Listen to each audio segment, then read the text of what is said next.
لوگوں نے کہا کہ یہ تازہ مے کے نشے میں ہے، اور پطرس نے خدا کے کلام کی خدمت کی اور کلیسیا میں پہلا پیغام دیا گیا۔ اگر آج کے دور میں یہ واقعہ رونما ہوتا تو مجھ جیسے پاسبان کہتے ہیں کہ اسی تے یسو دے نال رہے ہیں، سانو روح قدس دا ہونا یہ بپتسمہ ملیا ہے، اسی غیر زبانہ بولیاں نے جدو لوکاں نے کہا نا تازہ مے دے نشے چ نے تے اج پادری ہوندے نہ کہنا سی سانو تے روح قدس ملیا ہے، سانو تے غیر زبان ملی، اسی تے یسو دے نال رہے ہیں، سانو تے شخصی تجربہ ہے۔ لیکن پطرس نے ایسا نہیں کہا، اس نے کہا یہ اس لیے کیونکہ یہ یوئیل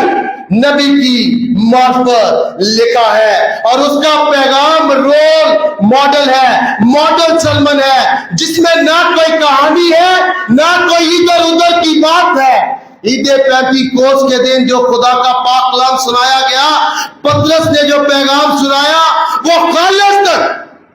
خدا کے کلام میں سے تھا۔ جب لوگوں نے کہا کہ یہ تازہ مے کے نشے میں ہے تو اس نے کہا کہ یہ یوئیل نبی کی معرفت لکھا گیا ہے۔ اس نے خداوند یسوع مسیح کی موت کو، اس کی مصلوبیت کو، اس کے دکھ اٹھانے کو، اس کے دفنائے جانے کو، اس کے زندہ کیے جانے کو خدا کے کلام میں سے، عہد عتیق میں سے حوالہ جات دے کر ان کا اقتباس کر کے انہیں سمجھایا، اور لوگوں کے دلوں پر خدا کے کلام کی چوٹ لگی اور 3000 لوگ جو ہیں وہ